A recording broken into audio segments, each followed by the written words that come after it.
नमस्कार, मैं मनोज जागलान एक बार फिर आपके साथ लाइव हूँ और हमारी क्लास शुरू हो चुकी है। हम पढ़ रहे हैं विश्व भूगोल। ये टॉपिक जो आपको दिखाई दे रहा है महाद्वीप, विश्व भूगोल में महाद्वीप और महासागर दो टॉपिक होते हैं जो बहुत इंपॉर्टेंट होते हैं। यदि इनके एग्जाम में आने की बात हम देखें तो ये मेनली सेकंड ग्रेड जीके में, उसके बाद आपके आरएएस में आते हैं, उसके बाद आपके जहां कहीं भी विश्व भूगोल होती है डायरेक्ट इनडायरेक्ट इन टॉपिकों से सवाल आते हैं, चाहे वो किसी भी प्रकार से आए। क्योंकि विश्व भूगोल और महाद्वीप यदि आ गया तो आप समझते हो सब कुछ आ गया। महाद्वीपों में सब कुछ आ गया, बचा क्या? महाद्वीप और महासागर दो नाम आते ही सारी भूगोल आ जाती है। बस फर्क एक ही बात का होता है कि बाकी जगह हम ये चीज समझते हैं कि वो चीज बनी क्यों, कैसे बनी। यहां हम ये बात देखेंगे कि कोई भी पर्वत है वो कहाँ है, पठार है वो कहाँ है, मैदान है तो वो कहाँ है, किस देश में है। ये सब बातें हम आज करने वाले हैं। बहुत इंपॉर्टेंट टॉपिक होने वाला है और हर जगह आपके कामयाब है। हर जगह लेवल का अंतर रहता है, तो इस क्लास में हम एक अच्छा लेवल लेके चलेंगे आरएएस तक का। आरएएस तक के एग्जाम में ये टॉपिक जब भी आएगा तो जितना मैं पढ़ा रहा हूं वो सफिशियंट रहेगा, इसके अलावा नहीं रहेगा। एक महाद्वीप आपको टॉपिक पढ़ने के लिए ये आपके पास बुक होनी चाहिए, क्योंकि आप इसमें पढ़ोगे कैसे कि कोई भी पर्वत है, पठार है, मैदान है, नदी, वो सवाल तो यही आना है कि कोई भी पर्वत आ गया, आरा कोनयामा पर्वत कहाँ स्थित है, यह आएगा। तो अब वो आपको याद कैसे होगा? जब आप बार बार इस एटलस में आप देखोगे, आपके पास जैसे आप एशिया महाद्वीप पढ़ रहे हो तो ये एटलस होनी चाहिए, उसमें आप देखोगे ये हिमालय है, ये आराकोनयामा है, ये आपका सुलेमान है, ये हिंदकुश है, ये एल्ब्रूज है, ये जैग्रोस है, ये पॉन्टिंग है, ये टॉरस पर्वत है। इस प्रकार की चीजें आपके लिए पढ़नी रहेंगी, तो आप ये एक बुक खरीदें, ज्यादा बेटर ये है। फिर भी मैंने आपके लिए थोड़ा बहुत इसमें पीपीटी वगैरह लगाई है, उसमें भी मैं दिखाने की कोशिश करूंगा। आप जहां पर भी देख रहे हैं वहां सब जगह आपका स्वागत है, चाहे आप ऐप पे हैं, चाहे आप यूट्यूब पे हैं, चाहे आप फेसबुक पे हैं, या मुझे आप कहीं भी देख पा रहे हो, वहां सब जगह आपसे एक बात का निवेदन भी रहेगा कि आप अपने बाकी दोस्तों को भी बताएं कि हम विश्व भूगोल कैसा पढ़ाते हैं, आपको कितना समझ में आया। आपको यदि अच्छा समझ में आया तो अपने साथियों को भी बताएं, और अच्छा नहीं लगा तो कोई बात नहीं है, वो एक अलग विषय है। मैं मेरी तरफ से भरसक कोशिश करूंगा आपको अच्छी चीजें बताने की, आपको एक एक बात सिखाने की। तो सबसे पहले आपको बताना है कि महाद्वीप होता क्या है। तो आप देखेंगे पृथ्वी जो है, पृथ्वी के ऊपर सबसे पहले हम देखें तो महाद्वीप और महासागर दो ही चीज होती हैं। तो इनको हम कहेंगे क्या भूगोल की भाषा में? तो हम कहेंगे कि महाद्वीप व महासागर पृथ्वी पर प्रथम श्रेणी के उच्चावच हैं। यदि हम उच्चावचों की बात करें, स्थलाकृतियों की बात करें, तो पृथ्वी पर दो स्थलाकृति हैं, दो उच्चावच हैं, एक महाद्वीप और एक महासागर। अब इस महाद्वीप पे द्वितीय श्रेणी के उच्चावच आपको मिलेंगे, पर्वत, पठार, मैदान। महासागर में आपको द्वितीय श्रेणी के उच्चावच मिलेंगे, महाद्वीपीय मगन तट, महाद्वीपीय मगन ढाल, गहरे महासागरीय मैदान, महासागरीय गर्त। अब ये हो गए द्वितीय श्रेणी के। अब तृतीय श्रेणी के जो पर्वत और पठारों पे बनते हैं, वी आकार घाटी, बाढ़ का मैदान, जलप्रपात, गोर्ज, कैनियन, ये सब तृतीय श्रेणी के उच्चावच होते हैं। तो सबसे पहले आपको पता होना चाहिए क्या? महाद्वीप एवं महासागर, महाद्वीप एवं महासागर पृथ्वी पर उपस्थित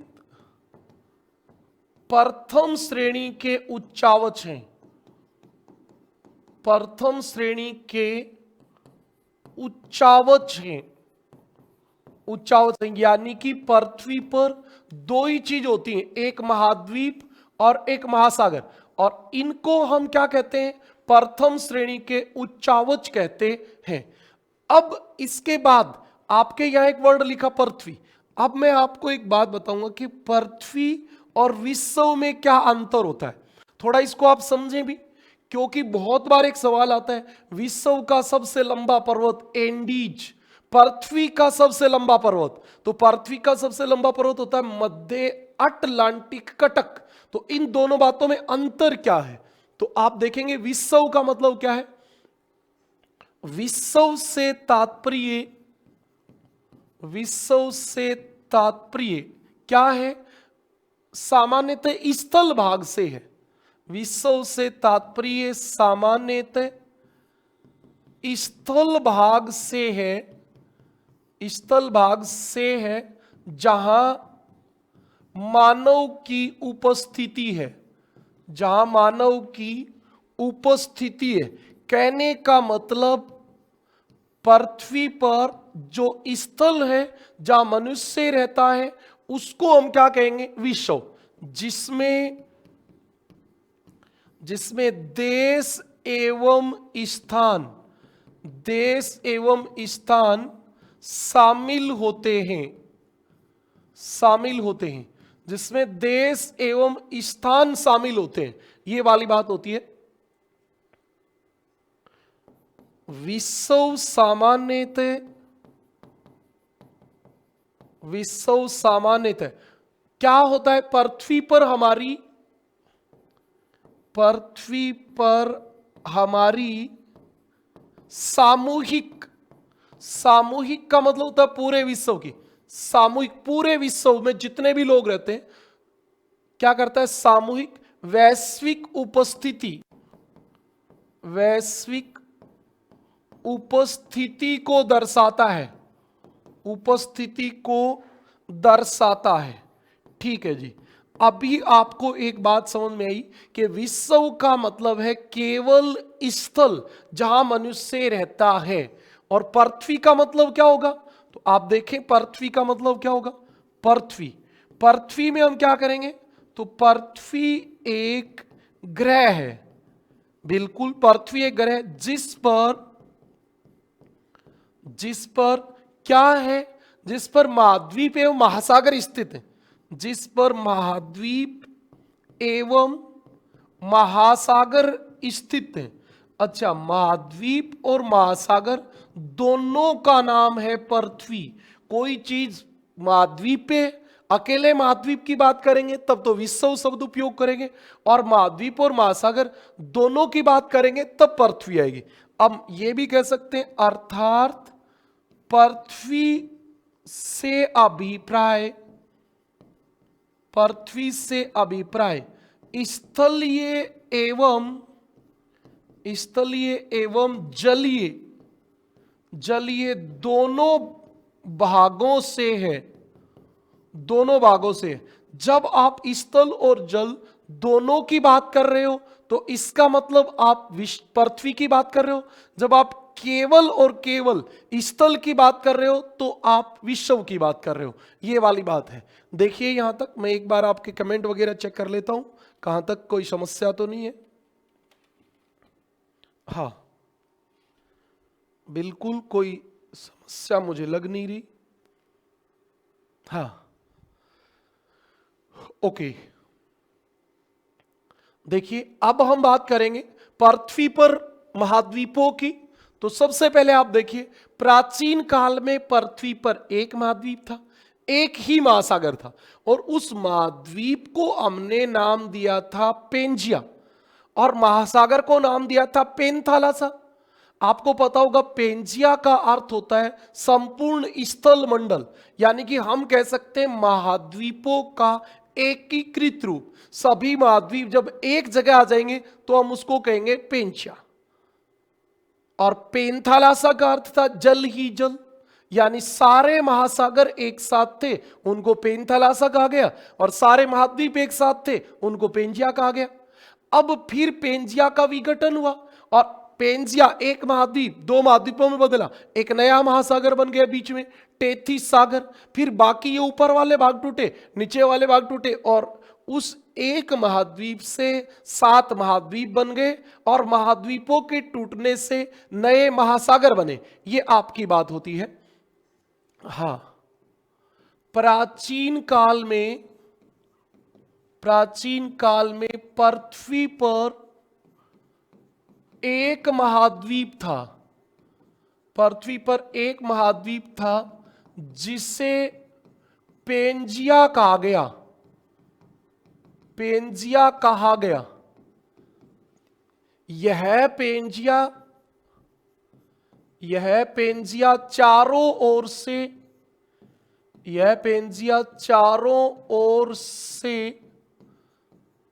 जलीय भाग से घिरा था जिसे पेंथालासा कहा गया। बिल्कुल सही बात है। पहले आपको एक चित्र के द्वारा ही बताता हूं, ये पृथ्वी थी। ये बात कब की है? कार्बोनिफेरस युग से पूर्व की। ये केवल सब्जेक्ट में पूछने की बात होती है, जीके में इनका मतलब नहीं होता। कार्बोनिफेरस युग से पूर्व पहले हमारी पृथ्वी पर एक महाद्वीप था। कोई जरूरी नहीं है गोल था, ऐसा कुछ नहीं है। एक महाद्वीप था और इस महाद्वीप को नाम दिया गया पेंजिया। क्या नाम दिया गया भाई? इस महाद्वीप को नाम दिया गया पेंजिया। और इसके चारों ओर आपका जलीय भाग था। इस जलीय भाग को नाम दिया गया पेंथालासा। इसको क्या नाम दिया गया? पेंथालासा नाम दिया गया। ये आपका था। अब आपसे सवाल पूछा जा सकता है, पेंजिया का अर्थ क्या होगा? पेंजिया का अर्थ, तो इसको हम कहेंगे संपूर्ण स्थल मंडल या महाद्वीपों का एकीकृत रूप। इसका नाम था आपका पेंजिया और एक आपका था पेंथालासा। पेंथालासा का क्या अर्थ था? पेंथालासा का अर्थ था जल ही जल। अब हम इसको यह भी कह सकते हैं कि महासागरों का एक रूप, लेकिन ज्यादा सही यही है कि जल ही जल।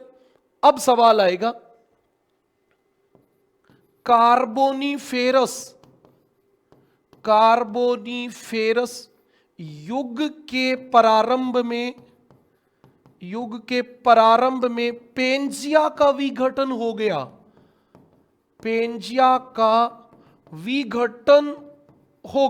ये पेंजिया टूट गया। पेंजिया का विघटन हो गया जिससे दो महाद्वीप बने। अच्छा, इसका पेंजिया का विघटन हुआ तब दो महाद्वीप बन गए। एक का नाम था लारेसिया। जो पेंजिया का ऊपर वाला भाग था उसको लारेसिया कहा और नीचे वाले भाग को गोंडवाना लैंड कहा। नीचे वाले भाग को क्या कहा? गोंडवाना लैंड। इस लारेसिया को कई जगह अंगारा लैंड भी कह देते हैं, लेकिन अभी ये बात ज्यादा वैलिड है नहीं, ये आपको पता होनी चाहिए। अभी आपको समझ में आया कि आपका जो पेंजिया था वो दो भागों में बट गया, एक ये वाला भाग और एक ये वाला भाग। बिल्कुल ये दो महाद्वीप बन गए। इससे ऊपर वाले महाद्वीप का नाम था लारेसिया। नीचे वाले का नाम था गोंडवाना लैंड। और अब भी आपके इसके बीच में एक नया महासागर बन गया, बिल्कुल बन गया। और इस नए महासागर का नाम था टेथिस सागर। अब देखो, आप एक महाद्वीप से दो महाद्वीप बन गए और एक नया सागर बन गया। अब हम क्या कहेंगे? पेंजिया का उत्तरी भाग लारेसिया कहलाया। इसी को अंगारा लैंड भी कहते हैं। लारेसिया कहलाया जिससे बाद में निम्न भूभाग बने। निम्न भूभाग बने, मतलब आपके इस लारेशिया से कौन कौन बना? तो इससे 3 महाद्वीप आपके बने, एक बना एशिया, एक बना यूरोप और एक उत्तरी अमेरिका। कई बार जीके में ये सवाल पूछ लेते हैं, एशिया और यूरोप के सम्मिलित भाग को क्या कहते हैं? यूरेशिया, यूरेशिया कहते हैं।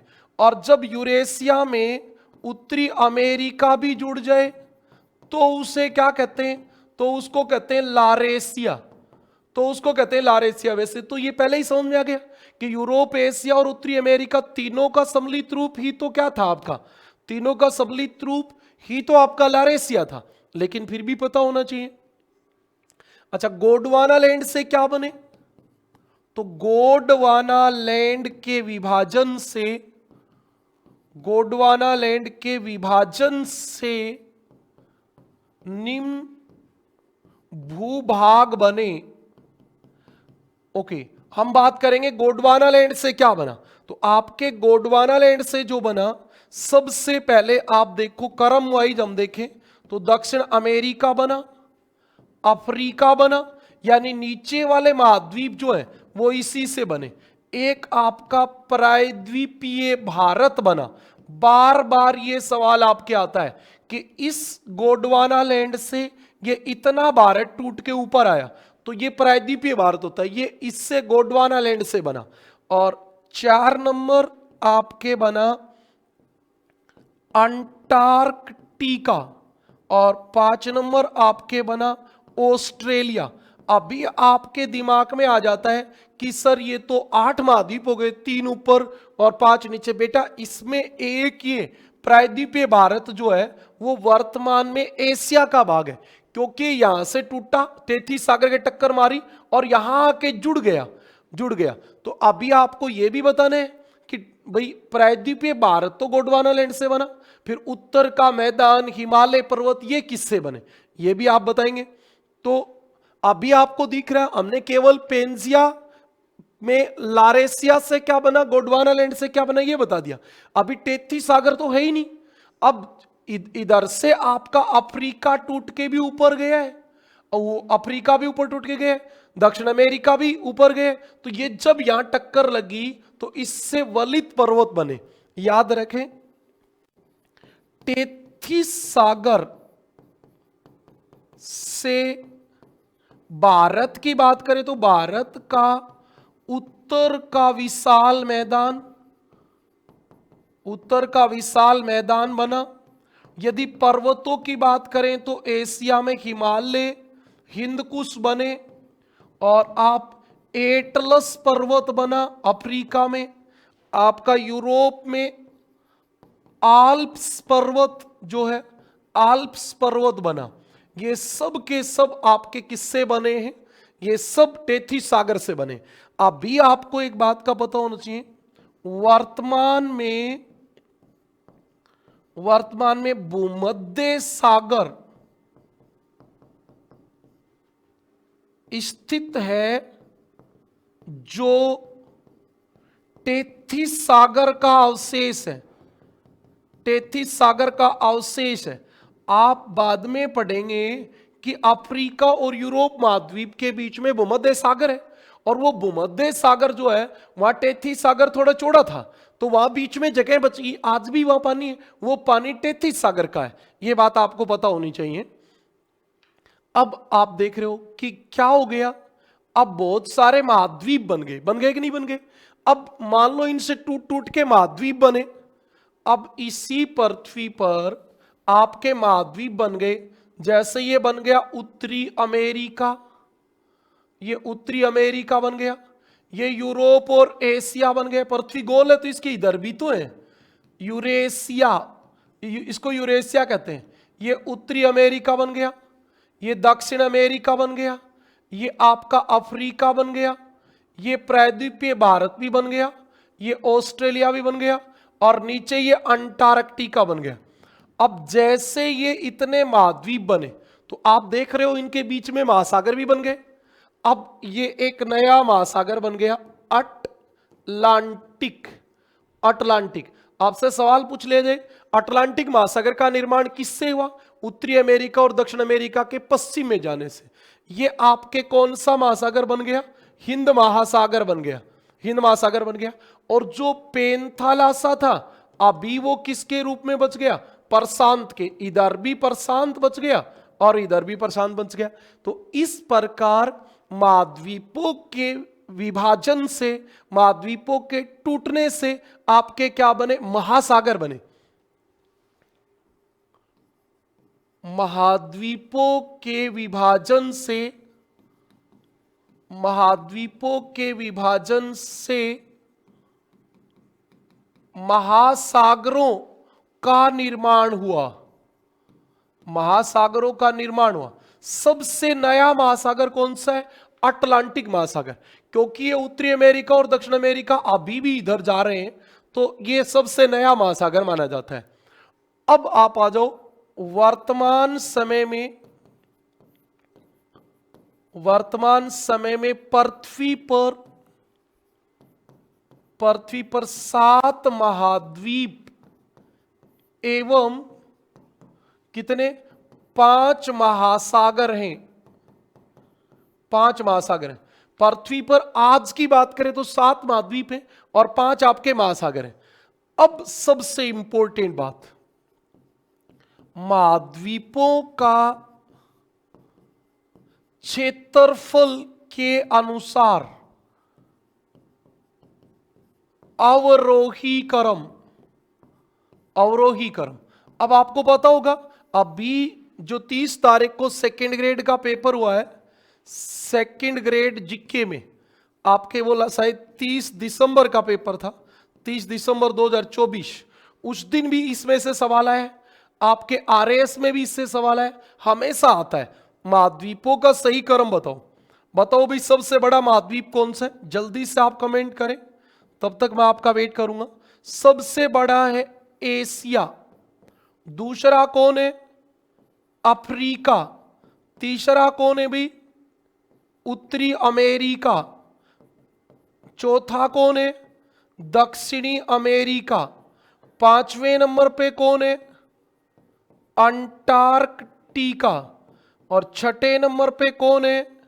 यूरोप, और 7वें नंबर पे कौन है? ऑस्ट्रेलिया। 7वें नंबर पे कौन है? ऑस्ट्रेलिया। ये आपके 7 महाद्वीप हैं। अभी जो आपके सेकेंड ग्रेड जीके में सवाल आया था उसमें यह पूछ लिया गया कि आप ये बताओ कि कौन सा महाद्वीप विश्व के कितने प्रतिशत भाग पे फैला है। यही उचित मिलान करना था उसमें। तो एशिया का आपको पता होना चाहिए 29.5% भाग पे फैला है विश्व के। विश्व का मतलब केवल महाद्वीपों के। अफ्रीका कितने पे फैला है? 20% पे। अफ्रीका 20 पे फैला है। और आप और देखोगे तो उत्तरी अमेरिका कितने पे फैला है? 16.5% पे। दक्षिण अमेरिका कितने पे फैला है? 12% पे। और अंटार्कटिका आपके लगभग 9.2% भाग पे फैला है। यही उसमें गलत था, यही पूछा गया था सेकंड ग्रेड जीके में, यही उसका गलत उत्तर था। यूरोप 6.8 पे फैला है। यूरोप 6.8% भाग पर फैला है, याद रखें। और आपका अंटार्कटिका जो है वो 5.6% भाग पे फैला है। अंटार्कटिका 5.6% भाग पे फैला है।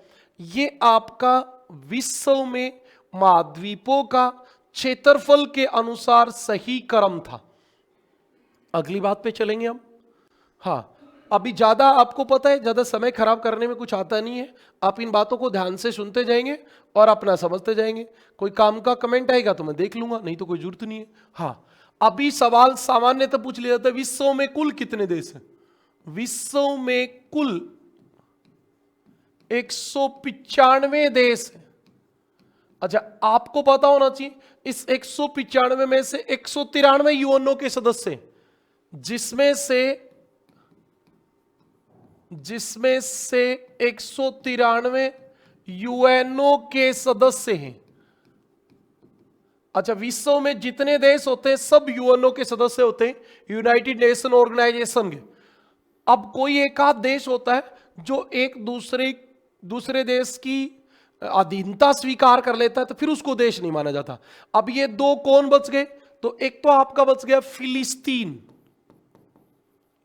फिलिस्तीन फिलिस्तीन व होली सी। होली सी, होली सी को आप वेटिकन सिटी के नाम से जानते हो। वेटिकन सिटी, होली सी को आप वेटिकन सिटी के नाम से जानते हो। ये जो दो देश हैं ये यूएनओ के सदस्य नहीं है। ये यूएनओ के सदस्य नहीं है, यूएनओ के सदस्य नहीं है।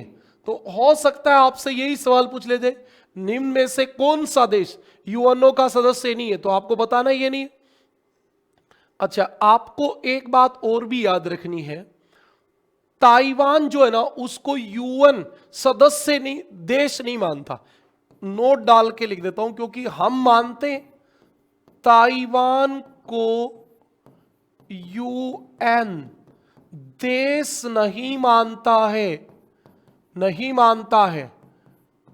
वह इसे चीन का भाग मानता है। ताइवान जिसकी राजधानी ताइपे हम पढ़ते हैं, उसको देश नहीं मानता यूएनओ। वो कहता है कि ये चाइना के प्रतिनिधित्व वाला देश। आपको ये बात आप पता रहनी चाहिए। हाँ, यहां तक की बात क्लियर होगी। अब जो हम बात करेंगे वो बात करेंगे आपके क्षेत्रफल की दृष्टि से विश्व के देशों का अवरोही क्रम। अवरोही क्रम जो है वो उतरता हुआ क्रम होता है। सबसे पहले बड़ा देश लिखेंगे। अभी थोड़ी सी चिंतित करने वाला विषय भी हो गया। अभी सेकेंड ग्रेड का जो 2024 में पेपर हुआ 30 दिसंबर को, उसमें जनसंख्या के अनुसार क्रम पूछा देशों का, तो अवरोही क्रम पूछा।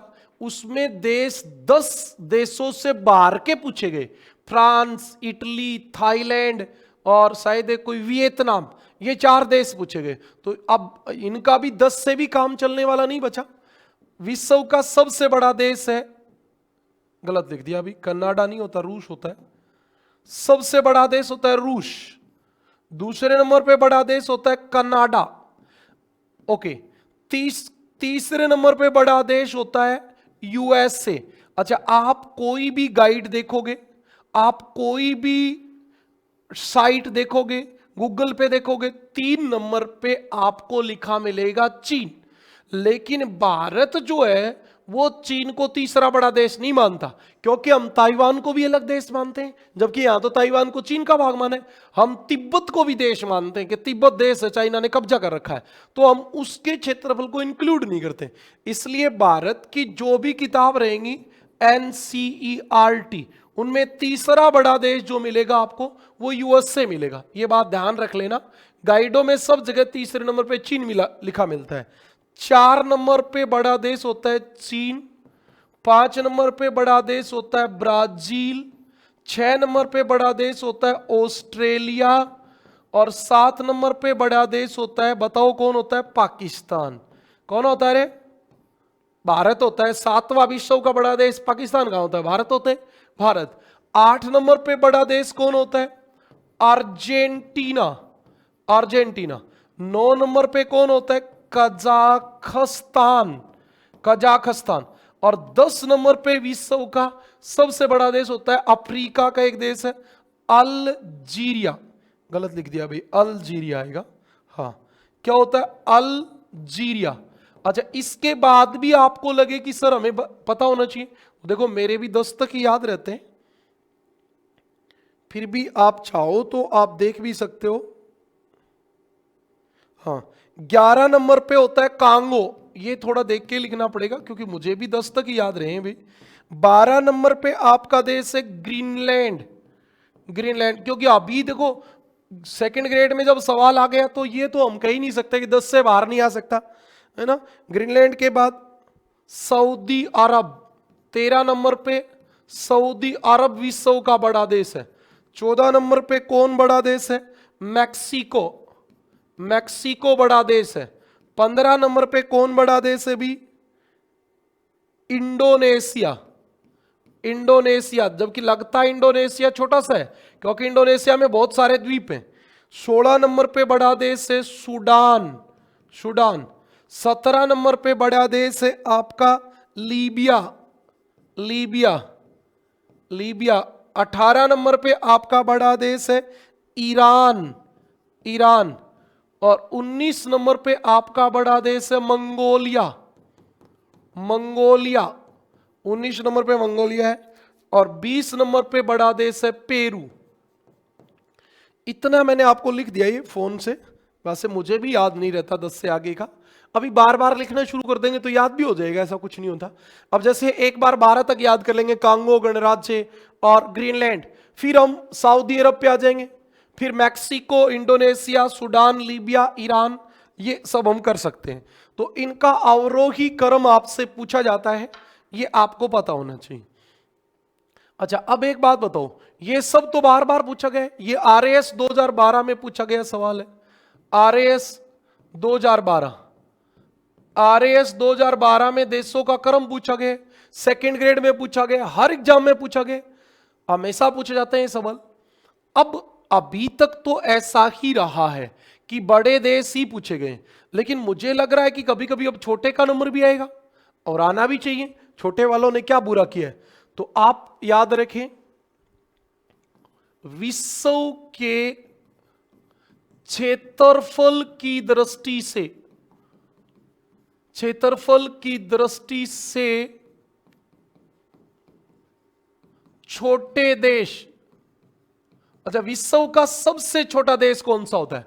जब भी हम छोटा लिखते हैं तो हमारा क्रम होता है आरोही, क्योंकि हम चढ़ते क्रम में लिखेंगे। सबसे पहले सबसे छोटा लिखेंगे, फिर उससे बड़ा लिखेंगे, फिर उससे बड़ा। तो सबसे छोटा बताओ कौन है? Vatican city. एक्चुअली में वेटिकन सिटी कोई देश है ही नहीं, और इस देश का नाम होता है ओलीसी। ये आपके इटली में एक शहर रोम, और उस रोम शहर के अंदर पोप का निवास स्थान है, घर है, जिसको वेटिकन पैलेस कहते हैं। और उस वेटिकन पैलेस को देश डिक्लेयर किया गया है ताकि उनके धर्म गुरु को एक राष्ट्राध्यक्ष के बराबर का सम्मान मिले। अब आपको पता होना चाहिए ये है कहां? इटली में, इटली के रोम शहर में। अब बताओ आप, रोम शहर के अंदर है और देश है, और आप देखना 144 वर्ग किलोमीटर में फैला है, आधा किलोमीटर से भी कम में फैला है। अब जीके में कई बार इसको बहुत आकर्षक तरीके से पेश कर देते हैं, एकमात्र देश जहां कोई महिला नहीं है, कोई स्कूल नहीं है, कोई कॉलेज नहीं है, कोई हॉस्पिटल नहीं है, तो अरे जरूरत कहां है? एक घर है, उस घर को देश डिक्लेयर किया गया, तो है तो कुछ है ही नहीं वहां, सब वहां के धर्मगुरु रहते हैं, बस इतनी बात है। अब 2 नंबर पे आपका छोटा देश है मोनाको, मोनाको लिख दिया मैंने, कोई बात नहीं। मोनाको ये आपका 2 वर्ग किलोमीटर में, 2 वर्ग किलोमीटर में फैला है। तो ये भी तो आपको पता है भाई, ये भी देश तो है। ये फ्रांस से गिरा है, मतलब आप मैप में फ्रांस में देखोगे तब आपको मिल जाएगा ये। 3 नंबर पे विश्व का छोटा देश है जिब्राल्टर, जिब्राल्टर, जिब्राल्टर जलसंधि भी होती है, ये 6 वर्ग किलोमीटर में फैला है। आप देख लो 6 वर्ग किलोमीटर में क्या होता है। अब जिब्राल्टर यूरोप महाद्वीप में, आप ऐसे याद कर सकते हो उसको, जिब्राल्टर जलसंधि वो मध्य सागर को अटलांटिक महासागर से जोड़ती है। इसके बाद चौथे नंबर पे छोटा देश नोरू, और 5 नंबर पे तुवालू। ये दोनों के दोनों प्रशांत महासागर में ऑस्ट्रेलिया के तट पर स्थित क्या है? द्वीप। ये आपका 21 वर्ग किलोमीटर में फैला है, ये आपका 26 वर्ग किलोमीटर में फैला है, तो कोई बहुत बड़े देश नहीं है। और दोनों को आप ये कह सकते हो कि ये ओसेनिया में है। बेटा ओसेनिया का मतलब होता है ऑस्ट्रेलिया के पूर्व में प्रशांत महासागर में जो द्वीप है उनका नाम होता है ओसेनिया। तो ये आपके छोटे देश थे। इतने तक काम चल जाएगा, 5 तक। ज्यादातर अभी तक एग्जाम में जो आया वो यही आया है, वेटिकन सिटी। विश्व का सबसे छोटा देश कौन सा है? Vatican city. फिर मैं आपको हर महाद्वीप में छोटा देश पढ़ाता रहूंगा, तो वहां पे आपको और पता चल जाएंगे। ओके, अब हम बात पे चलेंगे पृथ्वी के क्षेत्रफल। हाँ, संपूर्ण पृथ्वी का क्षेत्रफल, संपूर्ण पृथ्वी का क्षेत्रफल कितना है?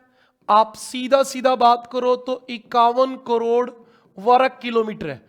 एग्जैक्ट बात करो तो 50.995 करोड़ वर्ग किलोमीटर, लेकिन इतने की जरूरत नहीं होती। हाँ, अगली बात, पृथ्वी पर जल का क्षेत्रफल।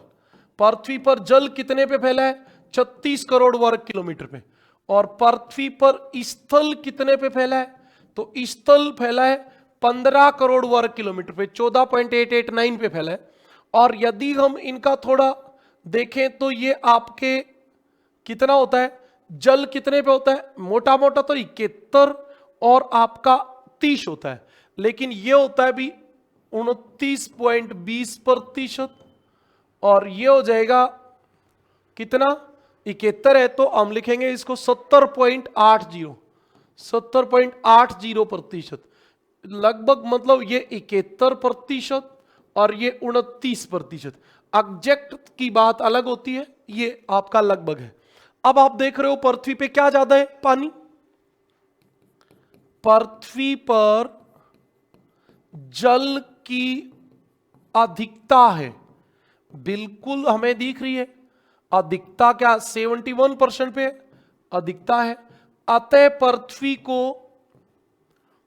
पृथ्वी को जलीय ग्रह, पृथ्वी को जलीय ग्रह या नीला ग्रह कहते हैं, नीला ग्रह कहते हैं। ठीक है जी, पृथ्वी पर जल ज्यादा है तो जलीय ग्रह कहते हैं, नीला ग्रह कहते हैं। एक और कई बार सवाल आ जाता है, हाँ, क्या आ जाता है कि सभी महाद्वीपों की औसत ऊंचाई कितनी है? पृथ्वी पर स्थल भाग, स्थल भाग का मतलब होता है महाद्वीप, महाद्वीपों, स्थल भाग की औसत ऊंचाई, औसत ऊंचाई कितनी होती है? तो ये होती है आपकी 840 मीटर। पृथ्वी पर सभी महाद्वीपों को बराबर कर दिया जाए तो समुद्र तल से 840 मीटर ऊंचे होंगे। और पृथ्वी पर जलीय भाग, जलीय भाग यानी कि महासागर, महासागरों की औसत गहराई, महासागर तो गहरे होंगे, ये आपके होते हैं 3800 मीटर, ये आपके 3800 मीटर होते हैं। ये बात आपको पता होनी चाहिए। अच्छा, एक और भी सवाल कई बार आ जाता है, पृथ्वी पर एक 8वां ग्रह भी माना गया है कि एक पृथ्वी पर 8वां ग्रह था, उसका नाम क्या था? आप कमेंट लिखो, तब तक मैं लिखता हूं। विश्व का संभावित 8वां महाद्वीप, अच्छा मैंने ग्रह बोल दिया शायद पहले, 8वां महाद्वीप कौन था? जीलैंडिया। जीलैंडिया। पृथ्वी पर संभावित 8वां महाद्वीप कौन है? जीलैंडिया। जीलैंडिया। अब एक्चुअल बात सुनिए आपकी, क्या थी ये बात? 8 करोड़ वर्ष पूर्व, 8 करोड़ वर्ष पूर्व जीलैंडिया, जीलैंडिया गोंडवाना लैंड से, गोंडवाना लैंड से अलग हुआ, अलग हुआ विशाल महाद्वीप था, अलग हुआ विशाल महाद्वीप था। ठीक बात है भी। फिर क्या हुआ? तो ये पानी में डूब गया। यह ऑस्ट्रेलिया से अलग हुआ। अच्छा, ऑस्ट्रेलिया से अलग हुआ, फिर क्या हुआ? फिर पानी में डूब गया। देखो क्या हुआ, इसका अधिकांश भाग, इसका अधिकांश भाग जलमग्न हो गया, जलमग्न हो गया। अच्छा, हाँ, ये पानी में डूब गया भाई, इसलिए इसको महाद्वीप नहीं मानते अभी। और इस पर शोध कार्य हुए हैं। सवाल पूछ लिया जाए भाई, जीलैंडिया महाद्वीप पर शोध कार्य कब हुए, तो आप लोगों को पता चलेगा कि 1995 से 2017 के बीच, 2017 के बीच इसके ऊपर शोध कार्य हुए। और बाद में यह कह दिया गया कि अब यह महाद्वीप नहीं है। आप अपनी एटलस उठाओ और देखोगे तो आपको दिख जाएगा, ये ऐसा कुछ है नहीं। हाँ, अब आप देखोगे ऑस्ट्रेलिया, देखो अपने यहां, ये देखो, ये रहा ऑस्ट्रेलिया। अब ऑस्ट्रेलिया के इधर देखो न्यूजीलैंड, न्यूजीलैंड के इधर लिखा हुआ न्यूजीलैंड का पठार, ये दक्षिणी प्रशांत महासागर में जो व्हाइट व्हाइट सा कलर है ना, ये ज्यादा गहरा नहीं है। ये भाग जो है ये अभी पानी में डूब गया, इसी का नाम है जीलैंडिया। अच्छा, ये है कहां, मान लो ये पूछ ले जीलैंडिया कहां है, तो आप बता सकते हो। हाँ, मैं बता देता हूं, जीलैंडिया न्यूजीलैंड के दक्षिण पूर्व में, दक्षिण पूर्व में दक्षिणी प्रशांत में स्थित है। भाई दक्षिणी प्रशांत में डूब गया तो अभी है तो सही। ये आपकी बात थी महाद्वीपों के सामान्य परिचय की। अभी जो हम बात करेंगे वो एशिया महाद्वीप की बात करेंगे।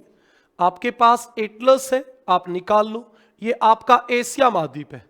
कल परसों में आपको बता रहा था रंग विधि क्या होती है, वो यही होती है, अलग अलग कलर के द्वारा आप देशों को प्रदर्शित कर रहे हो। ये मानचित्रावली की एक खास बात होती है। आप इसमें देख सकते हो, ये आपकी 0 डिग्री है जो इंडोनेशिया से गुजर रही है, और इंडोनेशिया जो है वो एशिया का ही भाग है। ये कुछ भाग इसके नीचे भी है, नीचे भी है, ऊपर, ये ऊपर तक चला गया। हाँ, ये 0 डिग्री है, और इधर 0 डिग्री यहां रह गया, तो ये 0 डिग्री से पूर्व में है। अभी ये आपका एशिया महाद्वीप है, एशिया महाद्वीप। आप अपनी एटलस निकालें और उस एटलस को निकाल के बैठे, अपनी एटलस में निकाल लो कहां है एशिया। मैं आपको जितनी बातें बताऊंगा वो आपको सबको मैप पे देखते चलनी है। ये आपका एशिया महाद्वीप निकाल लो ऐसे, अब ये आपको दिखेगा। तो जितनी बात भी मैं आपको बताऊं वो यहां मैच करते चलना है, यही तरीका होता है। इसके अलावा आपके पास कोई तरीका नहीं होता महाद्वीप पढ़ने का। चलो, यहां तक की बात समझ में आ गई कि एक बार कमेंट करके बता दो, तब तक मैं थोड़ा सा पानी पी लेता हूं।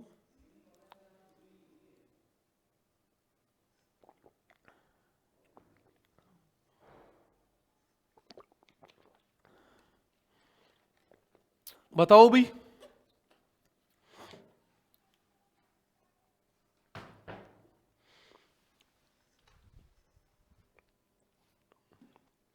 कमेंट करें आप।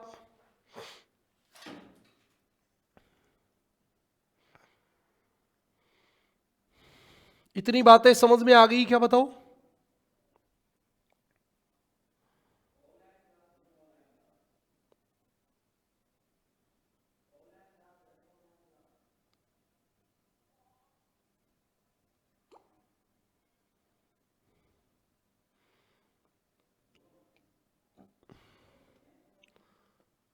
हाँ, चले भी एशिया महाद्वीप की ओर चले। एशिया महाद्वीप जो है, अब आप शुरू करेंगे। विश्व का सबसे बड़ा महाद्वीप, बिल्कुल क्षेत्रफल में भी और जनसंख्या में भी सबसे बड़ा महाद्वीप लिखना है, द्वीप नहीं लिखना, सबसे बड़ा महाद्वीप, राइट बात है। अगली बात देखो, क्षेत्रफल कितना है इसका, 4.45 करोड़ वर्ग किलोमीटर। सामान्य सामान्य बातें हैं, कोई बहुत मुश्किल वाली बात है नहीं। अच्छा, ये क्या करता है, विश्व के लगभग 30% भाग पर फैला है, बिल्कुल फैला है। और विश्व की लगभग 58% जनसंख्या रखता है आजकल। 60 क्यों लिखे, ये पुरानी बात हो गई। 58% जनसंख्या रखता है। तो जनसंख्या और क्षेत्रफल दोनों में सबसे बड़ा है। कौन से गोलार्ध में? तो आपको याद रखना है, एशिया का अधिकांश भाग, ये बात मैंने अभी आपको बताई है, अधिकांश भाग उत्तरी पूर्वी गोलार्ध में स्थित है। उत्तरी पूर्वी गोलार्ध में स्थित है। बिल्कुल भी 0 डिग्री से ऊपर लगभग भाग, ये थोड़ा सा भाग नीचे है, लेकिन इसको हम ज्यादा इंपॉर्टेंस देंगे नहीं।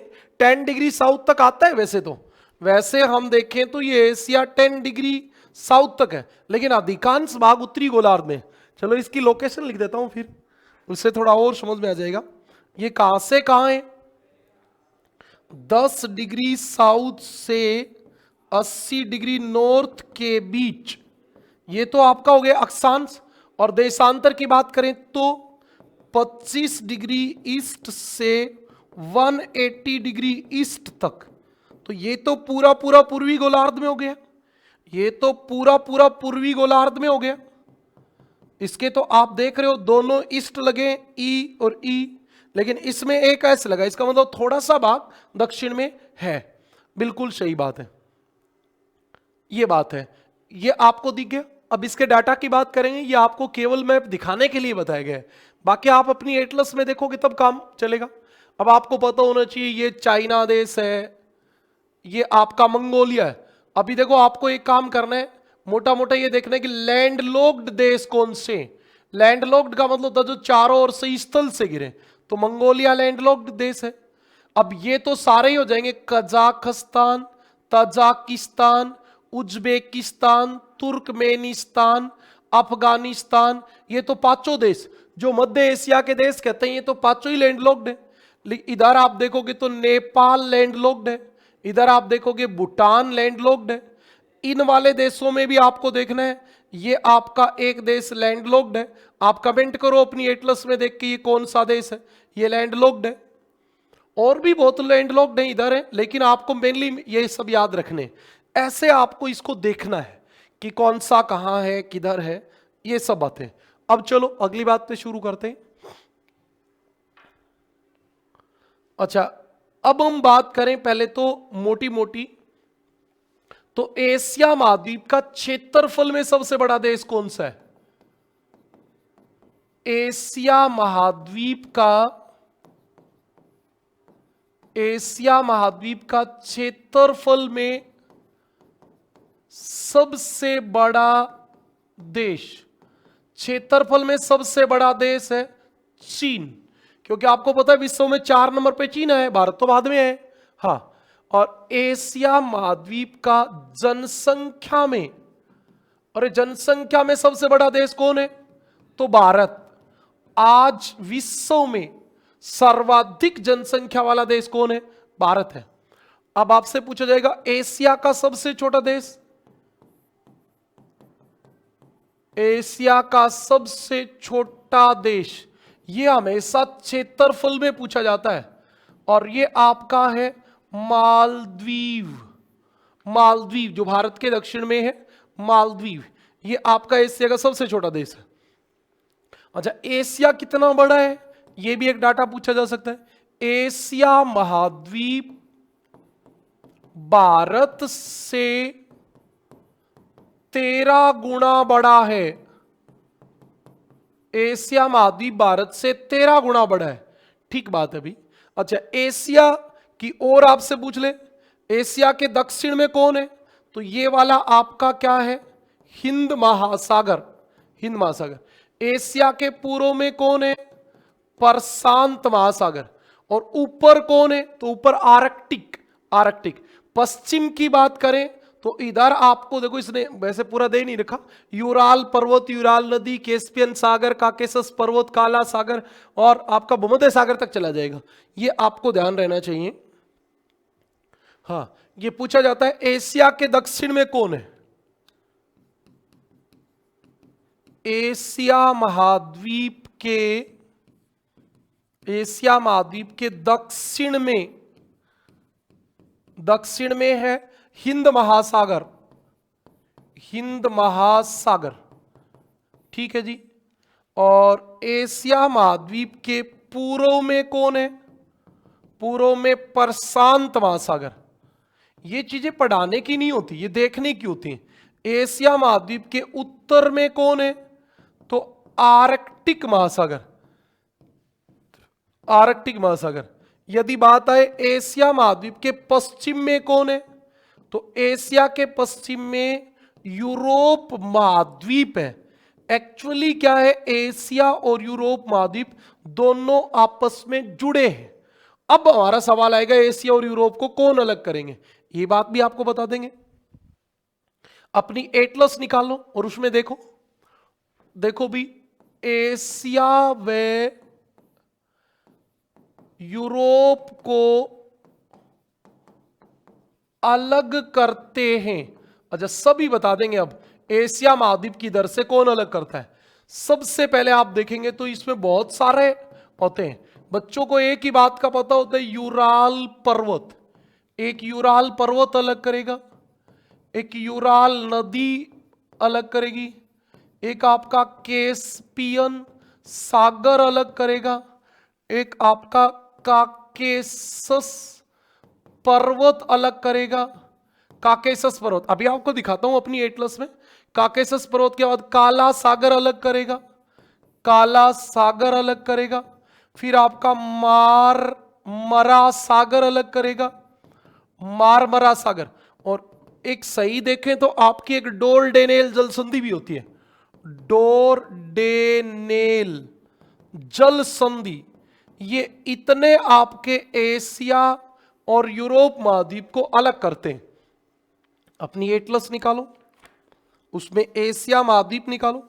अब आप एशिया महाद्वीप निकालोगे तो आपको देखो ये dot dot dot dot line दिखती है एटलस में, ये महाद्वीपों को अलग करने वाली होती है। देखो यूराल पर्वत, फिर यूराल नदी, फिर कैस्पियन सागर आ गया, फिर यहाँ काकेसस आ गया, फिर आप देख रहे हो काला सागर आ गया। काला सागर के देखो ये लिखा हुआ मारमरा सागर, फिर आपके ये डोरडेनेल जल संधि, और फिर ये भूमध्य सागर पे आ गया। अब भूमध्य सागर ये यूरोप और ये एशिया, इनको अलग करता है। अपनी एटलस में देखने का काम है ये।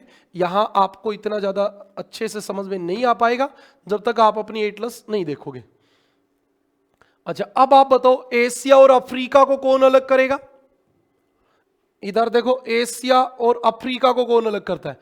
ये एशिया या अफ्रीका, ये रहा लाल सागर, ये आपका लाल सागर अलग करेगा, लाल सागर। और यहां एक नहर बनी है स्वेज नहर, ये मिस्र का एक छोटा सा भाग आपको इधर दिख रहा हो तो मिस्र का इजिप्ट जिसको कहते हैं छोटा सा भाग, ये सिनाई प्रायद्वीप, ये एशिया में होता है।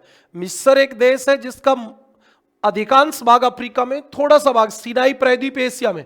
इस सिनाई प्रायद्वीप को काट के स्वेज नहर बनाई गई है। इससे इधर वाला भाग आपका क्या है? एशिया, और इधर वाला क्या है? अफ्रीका। ये बात आपको पता होनी चाहिए। हाँ, तो अगला सवाल आ गया, एशिया व अफ्रीका को अलग करता है, अफ्रीका को अलग करता है, कौन अलग करता है? तो दो, एक आपका लाल सागर, लाल सागर, और दूसरा आपकी स्वेज नहर। ये दोनों आपके अलग करते हैं। ठीक है भी, अगली बात पे चलें। सारे बताऊंगा बेटा, एक बार थोड़ा सा आराम लो। एशिया व ऑस्ट्रेलिया को अलग करता है, ऑस्ट्रेलिया को अलग करता है, कौन अलग करता है? तो आपको एक द्वीप बताना है, Papua New Guinea, Papua New Guinea. आपको वापिस से दिखाता हूं, आप अपनी एटलस निकालो। ये पापुआ न्यू गिनी है, देखो ये पापुआ न्यू गिनी है। इसके आधे भाग पे इंडोनेशिया का अधिकार है। नीचे ये आ गया ऑस्ट्रेलिया, और ये ऊपर कौन है? एशिया। ये कौन है? Papua New Guinea. ये पापुआ न्यू गिनी है। ये दोनों को अलग करता है। किसको अलग करता है? एशिया और ऑस्ट्रेलिया को। ज्यादा समय खराब नहीं करेंगे बेटा, ऐसे तो फिर ये पूरे ही नहीं होंगे। बातें जो है वो बड़ी, आपको लगता है तो दो बार देख लेना, दो बार देखते ही समझ में आ जाएगा। ओके, एक और आ गया, एशिया व उत्तरी अमेरिका को अलग करता है, अमेरिका को अलग करता है। बहुत सारे बच्चों को तो ये लगेगा कि सर एशिया के पास अमेरिका कहां से आएगा। बेटा पृथ्वी गोल है, और जब पृथ्वी गोल है तो आपको पता है, इधर देखो, इधर आप देखोगे तो ये एशिया खत्म होते ही ये अमेरिका आ गया। अब आप उत्तरी अमेरिका महाद्वीप निकालो, उसमें और अच्छे से आपको दिख जाएगा। इतनी मेहनत आपको करनी है। देखो ये रहा, ये आपको दिख रहा होगा, मैं आपको यहां दिखा देता हूं। ये रहा एशिया, ये रहा उत्तरी अमेरिका। ये पृथ्वी गोल है, ये एशिया, ये उत्तरी अमेरिका है। इन दोनों के बीच में आपको दिख रहा है कि बेरिंग सागर और ये बेरिंग जल संधि। आप देखोगे, गौर करोगे तो आपको पता चलेगा कि यहां एक dot dot dot dot line है, ये देखो ये रही है ना डॉट डॉट लाइन। ये एशिया है और ये कौन है, ये उत्तरी अमेरिका महाद्वीप है। तो यहां अलग होते हैं ये बात आपको पता होनी चाहिए। ओके, एशिया और उत्तरी अमेरिका को कौन अलग करता है, बेरिंग सागर। अच्छा, एग्जैक्ट जो अलग करती है वो तो बेरिंग जल संधि करती है, बेरिंग जल संधि, ये आपकी बात होगी। बेरिंग जल संधि अलग करती है। क्लियर है भाई? अरे क्लियर है क्या? चलो बताओ। फिर एशिया के उपनाम बताऊंगा, क्योंकि इसमें क्या होता है, बहुत बड़ा पोर्शन है ये महाद्वीपों वाला। इसमें बहुत मेहनत करनी पड़ेगी आपको भाई, ऐसे काम चलने वाला है नहीं। बहुत सारे बच्चे बिना मेहनत किए सब कुछ चाहते रहते हैं, लेकिन ऐसा होता नहीं है।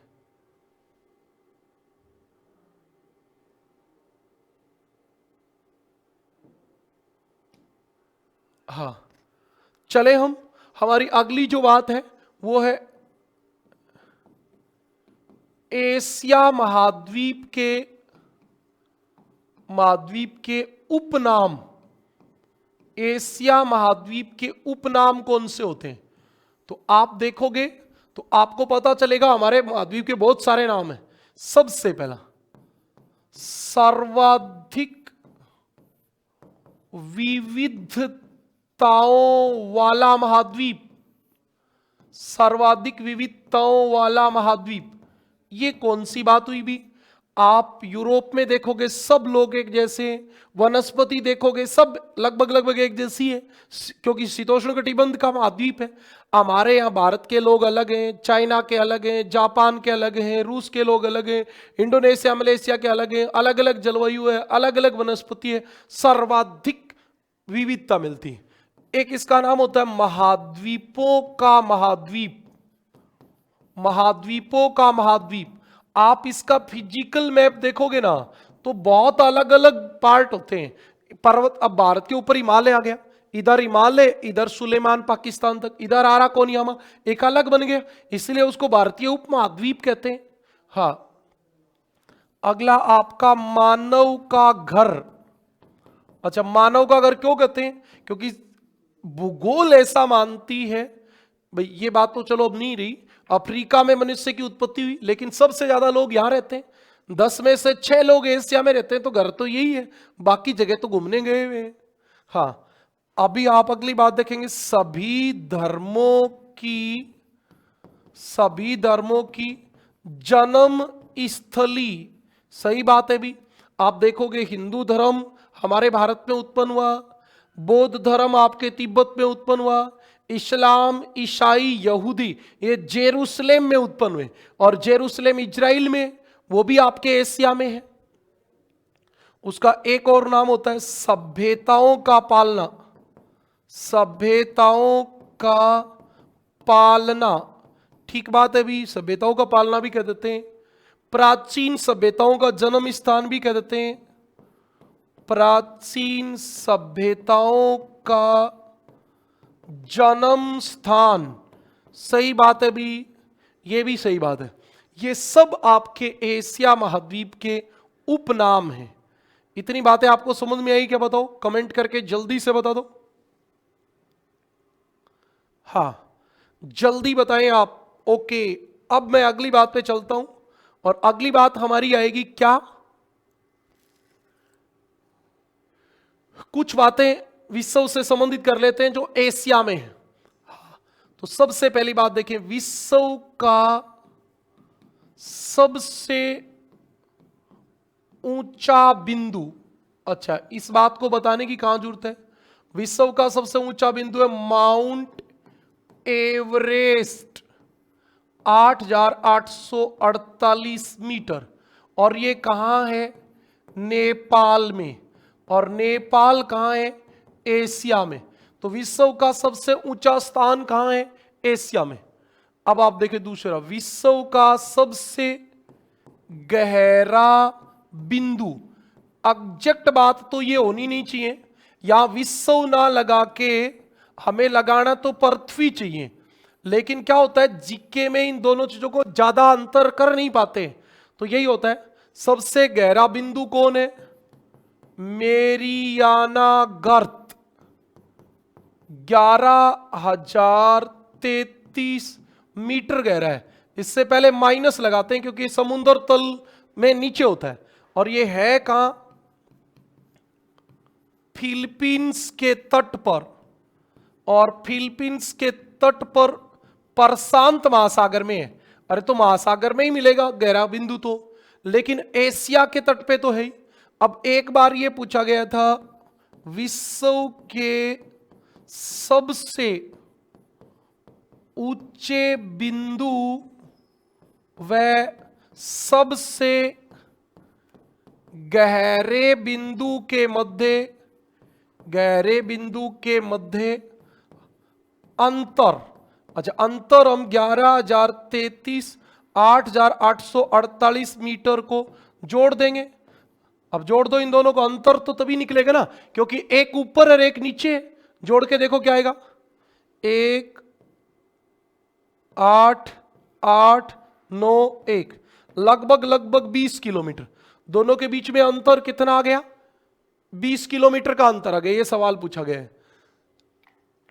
अब थोड़ी सी बात बताता हूं, विश्व का सबसे गहराई में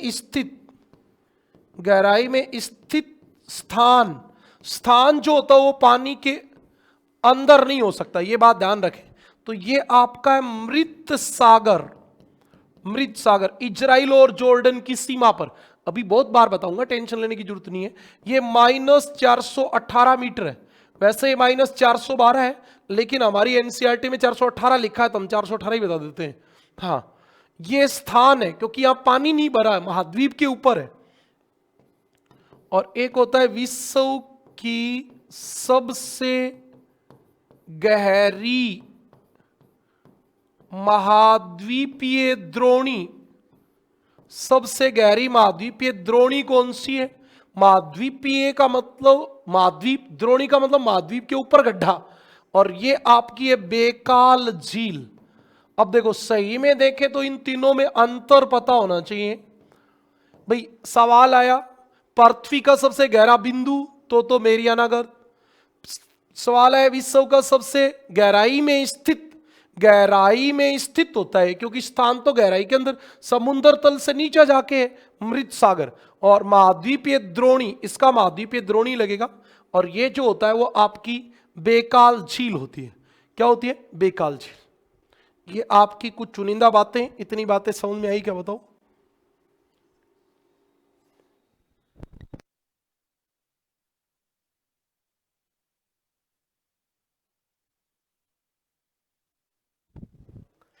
हाँ, इतनी बातें आपको समझ में आ गई हो तो मुझे लग रहा है कि एक दो बात और बता देता हूं, बाकी फिर कल बात कर लेंगे हम, कल की क्लास में। टेंशन लेने की बात नहीं है। अब जैसे ये आ जाए,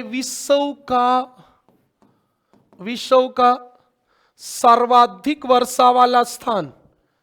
विश्व का सर्वाधिक वर्षा वाला स्थान तो आपको पता है ये भी कहां है? ये मोसिनराम। एग्जैक्टली मोसिनराम जो है वो मेघालय भारत में है। आज की ही एक बात है, वो भी आपके साथ डिस्कस कर देता हूं। 1,080 सेंटीमीटर वर्षा मानी जाती है, और वैसे 1,140 सेंटीमीटर वर्षा होती है।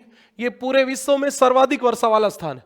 आज मैं अभी एक कोचिंग के पास खड़ा था, तो एक बच्चे से सवाल पूछा, उसमें पेपर में आया हुआ था, भारत का सर्वाधिक वर्षा वाला स्थान कौन सा है? तो एक दूसरा बच्चा बता रहा है कि भारत का तो मुझे पता नहीं, विश्व का सर्वाधिक वर्षा वाला स्थान मोसिनराम है।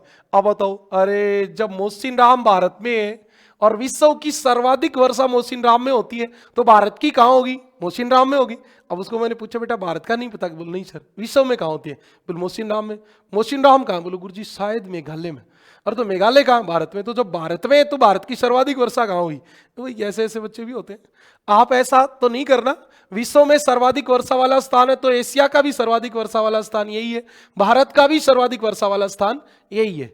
ओके, एक बात और बता देता हूं, विश्व का सबसे ठंडा स्थान, अच्छा विश्व का सबसे ठंडा स्थान कौन सा है बताओ भी? बर्खोयास्क। ये बर्खोयास्क है कहां? ये रूस में, और इसका टेम्परेचर -69 डिग्री सेल्सियस होता है। अब ये वही बात होगी, एशिया का भी सबसे ठंडा स्थान हो गया। अच्छा लेकिन याद रखना, एक सवाल आ जाए, एशिया का सबसे गर्म स्थान, एशिया का सबसे गर्म स्थान कौन है? जैकोकाबाद। जैकोकाबाद 57 डिग्री सेल्सियस, ये प्लस में होता है, और ये पाकिस्तान में है। अब आप कहोगे सर आपने यहां विश्व क्यों नहीं लिखा? बेटा विश्व का सबसे गर्म स्थान अफ्रीका में है, तो हम एशिया महाद्वीप में कैसे लिखेंगे? ओके, आज के लिए इतना ही। बड़ी उम्मीद और अच्छी भावनाओं के साथ आज की क्लास को विराम देते हैं, फिर मिलेंगे, तब तक के लिए अलविदा।